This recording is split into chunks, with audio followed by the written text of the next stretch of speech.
What's up, everybody? Welcome back to my Twisted Life of Poetry. I am Poetry. You are here for another recap and review of Greenleaf, Season 3, Episode 12. Episode 12, Day of Reckoning. This is going to probably be just a review more than a recap. Lady Mae was wrong. Lady Mae was wrong as ever. Now, I had posted on random TV reviews that if I was Lady Mae, the truth about Lionel being Grace's father, I would have took to my grave. Being in Maxine Patty would not have ever heard this story. Hell, I probably wouldn't even told Lionel. That's what I'm saying. He wouldn't even know. Especially after all these years, 30 years in this marriage. Grace, I think, is supposed to be 34. And no, that's not a secret that I'm going to tell. That's not a secret I'm going to tell. Yet, Lady Mae, because your daughter has came to you and asked you, who's my daddy? You say, I don't know, and walk the fuck away. I was so outdone. I was like, did she just walk away? Yes, she walked away. That's where I said she wrong. This would have been the moment to confront it. This would have been the moment to address and say, okay, we need to sit down. She said, I don't know. And when Grace asked again, Mama, is Lionel my daddy? Child, didn't I tell you I don't know? But Lady Mae is quick to flip the script, baby. She is quick to flip the script. If you don't use this against me, that's what you want to do, then do it now. Shout it down the hallways to everybody. Let everybody know. We already got the shame of what your father's doing to this church on me. So if you don't do it, bring it now. Bring it on. And Grace is like, what the heck you talking about, Mama? I'm not finna do that. Well, if you ain't finna do that, then I don't want to hear nothing else about it. And walked away. No, this is not how we handle things, Lady Mae. This is not how a woman of the cloth is supposed to handle things, I don't think. No. If that child came to you and said, is this man my father? How you gonna turn the tables on her like, oh, you want to use this against me? You want to put my business out in the street like that? You got your damn... This is what Charity was talking about. This is what Charity was talking about when Iyanla came and she was like, I don't feel safe. I ain't never felt safe or secure. My parents don't protect me. This is why. This situation right here. Grace is stunned. Stunned to the least. Just... what the heck, right? Well, in the meantime, the bishop is in there with the lawyer and Grace, and the lawyer telling Bishop, come on now, you about to go to jail. They about to throw you under the jail. So, but the difference between you and Jacob is you got you a defense. You can say, you see now, you old, you just getting up there in years. Jake ain't got that defense. And he's like, I don't want to do that. I got a church I got to run. Her mama trying to steal the church from underneath me. And you want me to get up on the pool, but you want me to get out there in the media and say that I'm crazy and senile and I forgot what the heck is going on. I don't know. I'm not in complete control of my faculties. We're not going to do that. He said, matter of fact, the Lord done already spoke to me. He showed me a glimpse of what the end of my life was supposed to look like. And it wasn't like this. It wasn't behind no bars. That I do know. I know you may not believe it, but this is what I'm going to tell you. I'm walking by faith. We're going to strut all up in this faith right here, I'm saying. So, Grace, I told y'all Grace was going to call Aaron up and going to have a DNA test done. They had a blood test done. But I thought they should have had a DNA test. And she was like, look, we need to get a DNA test done.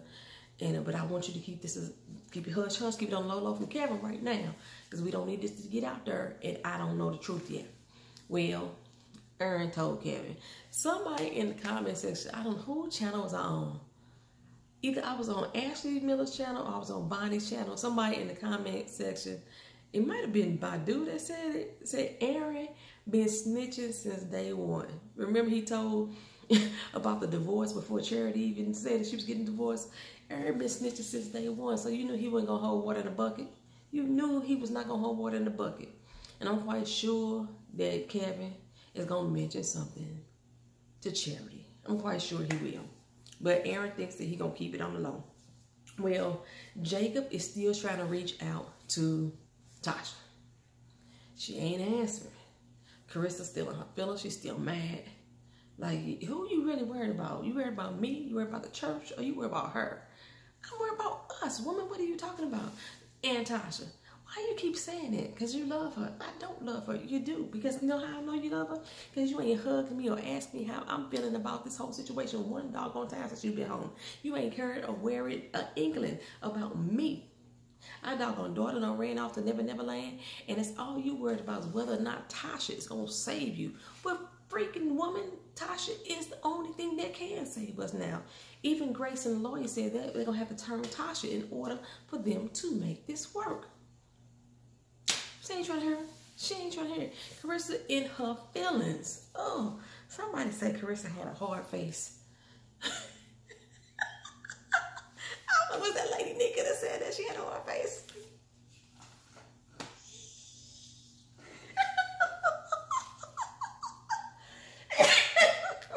I think it was Lady Nika. I love me some Lady Nika, y'all. Y'all haven't checked out her channel, y'all run on over there. NYCA Lady Nika. Go check her out, baby. Oh, get your life. Get your life on that channel. Get your life.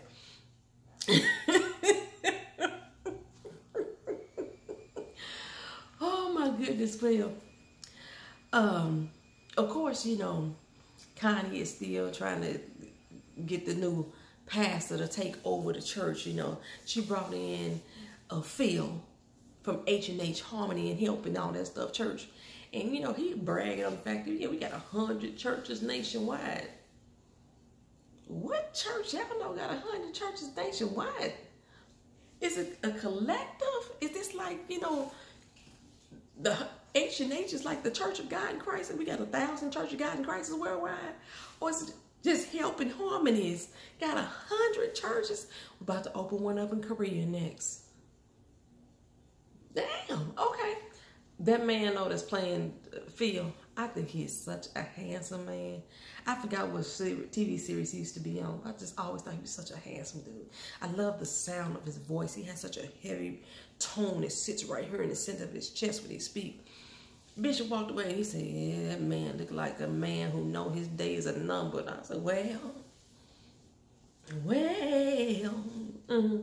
Well, Basie was on in there to Tasha like, hey, we got to get up out of here. We got to go. I ain't going nowhere, Basie. Oh, no, we going. We going.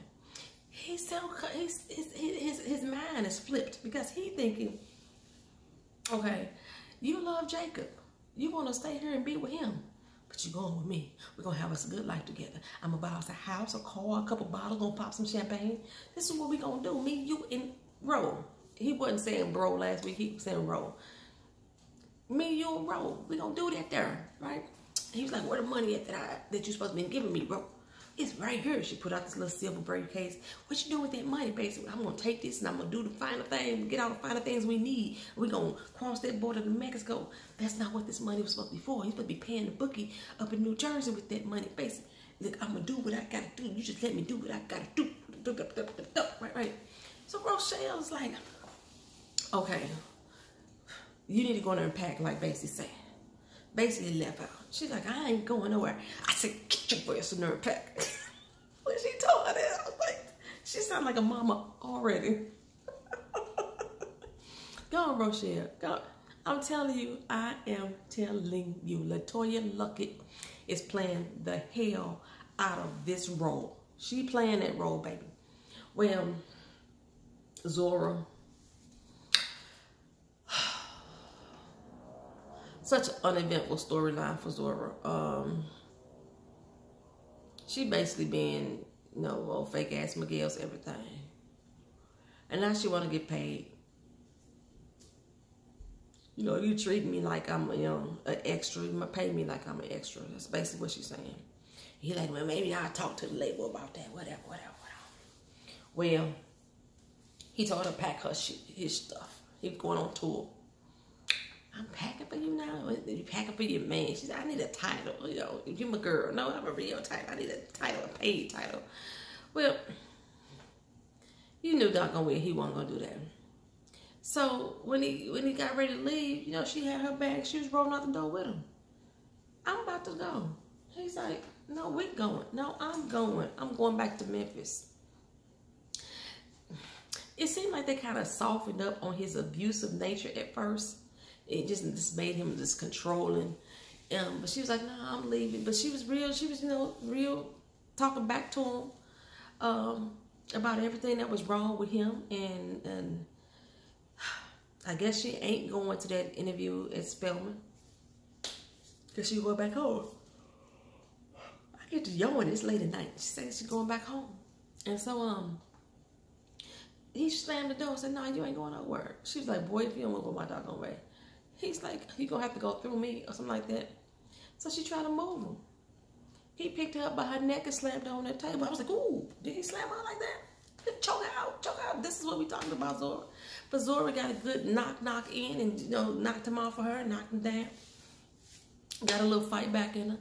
And then she went live. Boop. Oh, we live now, honey. We live. And everybody on here gonna see me walk away from you and out this door without you touching me. That's how she said we gonna do that there. Lock that little motherfucker up. I don't understand why the police ain't being called. Lock his ass up. He out there now free to go abuse another bitch. Zora ended up calling Sophia. Sophia came and picked her up from the airport. And it took her on back home, in the story. I am freaking fucking tired. Well, Grace and Aaron went and got the blood test done. And now Grace got the results. But before she read the results, she Bishop wanted to talk to her. His loving daughter. We all say that she is his number one. You ain't supposed to have favor with your kids, but we already know that Grace is Bishop's number one.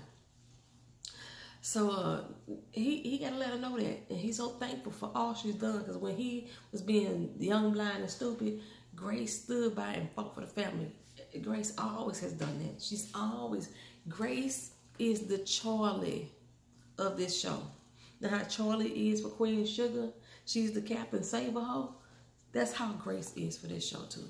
Well, because this is what Grace did. All of a sudden, Rochelle get a phone call from Coralie. Coralie saying, "Look, I got the address to where my kids are at, and I'm finna go snatch them and run." And Rochelle's like, "No, fool, don't do that. No, you will never see your kids again if you go take them." She's like, "Look here, you can't stop me. I'm finna go get these kids and go." And Rochelle like, "Where you at, girl?" She's like, "I'm at home. Well, you stay right there." So she's about to take off with Tasha. And she rolled over to Coralie's house with Tasha. And where is Jacob and Grace? They sitting outside looking. Rochelle on up to the doggone house. Is that Tasha? That she got her. She yanking Tasha on in the house. And they sitting down there talking. And Coralie's like, I'm so grateful for you. I couldn't tell Grace nothing. And then a knock on the door. And Rochelle was like, "You expecting somebody?" Coralie said, "I gotta get this." "Don't you open that damn door," Rochelle said. Why would she tell her not to open that door?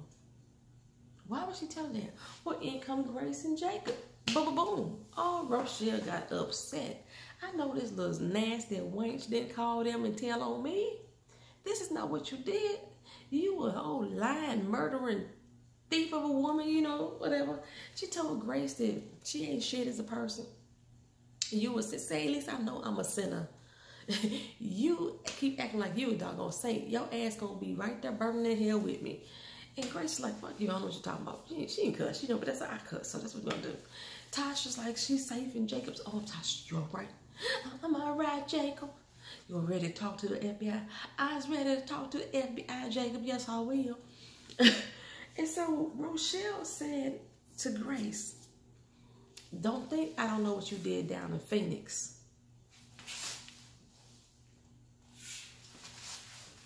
What happened in Phoenix? I want to know what happened in Phoenix. It took Grace back a minute. Like, okay, so we finna get some of Grace's story. Because remember, I said I need to know what the hell Grace did in these 20 years that she was missing. Only thing we knew that she was a journalist. And somebody had said before that she wasn't a journalist, or I didn't think she was a journalist. How did you know that? They had mentioned it before. And in this particular episode, when she said to her daddy, she was just following her journalistic instincts. Grace was a journalist the 20 years she was missing. I think she was working for the New York Times, if I'm not mistaken. That's why I didn't understand why she couldn't scoop Tasha, and she didn't realize that she was being scooped by Darius. But yeah. I want to know what the hell Grace did in Phoenix. Why is Rochelle the only one to know? Well, while Jacob and Grace were sitting outside the car, Jacob realized how much he loved his wife, you know. Well, he go back home to tell her how much he loved her. And Kerissa's like, you just realizing how much you love me? You just realizing this just now? I'm done. I want a divorce. You know, what you mean a divorce? A divorce. Soon as she said, I want a divorce, here come Zora ass, fast ass, walking back in the house. And Jacob looking like, I know you don't want to leave me now, huh? Baby back home. I don't know if the Greenleaf's going to get a divorce or not. We already had one damn Greenleaf divorce. It's going to be too doggone much. But anyway, Lady Mae having her day of Lady Mae. Charity and Patty was up there singing. Charity, Deborah Wine sound good when she sing. I'm going to say that much.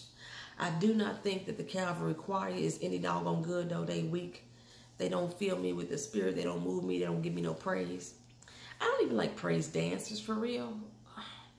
It's very rare that I like praise dancing. And I like interpretive dance. But praise dance, for some reason, don't. A lot of times when I see it, they don't interpret the song to me. But they did a praise dance at the beginning. Then Charity came out. Charity sounded like she was preaching. Maybe she should preach. She came out and did her thing. And her and Patty sung the chain song, Change. Patty's lace front wig is a funky mess. Then whoever dyed her hair that orangish color, it's a mess. It looks bad. It looks horrible. It's not working for Patty. It's not working for her at all. But they sung their song. I thought that they sounded great together. Then Lady Mae came out, started preaching about the day of reckoning. So while she's preaching about the day of reckoning, that's at the same time while Kerissa's telling Jacob, look, it's over. It's over. Zora was heading back home, you know what I'm saying? And Grace and Aaron was finding out the test results. Aaron was like, I don't need to know. And Grace said, I do, you know, and I don't want to see the light fading with my father out when he found out the truth, but I got to know. And she hit that phone, and it opened up. And they sat back. I'm still thinking that it's not, you know, but, they walked on into her church, into her session, and she saw her and Aaron together. And Lady Mae was in the point of the message saying that, no, I'm supposed to be telling the truth because today is the day of reckoning. I guess your day of reckoning has come. We're going to find out the bishop ain't the father. I thought that, they're going to take the test and Bishop was going to still be a father. That's what I was going to guess. We're going to see what happened next week. Because in the meantime, that's shit. If they even get to that point, because Basie walked in. When Basie walked in, I was like, oh shit, here come Basie. But baby, when Basie pulled out that gun on Bishop, I was like, ooh, he got a gun? He got a gun? Baby, he pulled out that gun on Bishop. Bishop did a good talk. He was talking him down. He did the good talk about, son, you don't want to do this, you know what I'm saying? On the day of your reckoning, you want to be able to sit by God and, you know, look him in the face type of situation. And Basie was hearing him for a second. And Basie said, no, I'm going to put this bullet in your head and let you deal with God. I was like, what is really going on? And that's how the episode ended. When Basie pulling the gun out on Bishop, I was like, Lord, have mercy. Is he going to shoot him? I think he's going to shoot him, y'all. I think he is going to shoot him, which is going to prevent Grace from telling Lady Mae that she know the results or what have you, because it ain't going to be the time for that right now. I think because Zora walked in, that we ain't going to really deal with Kerissa wanting a divorce right now. It's going to be interesting next week. They're really setting up this finale episode for me. I know I'm sick of Patty LaBelle. I saw her name in the credits now like a regular cast member. I was like, oh, dear goodness.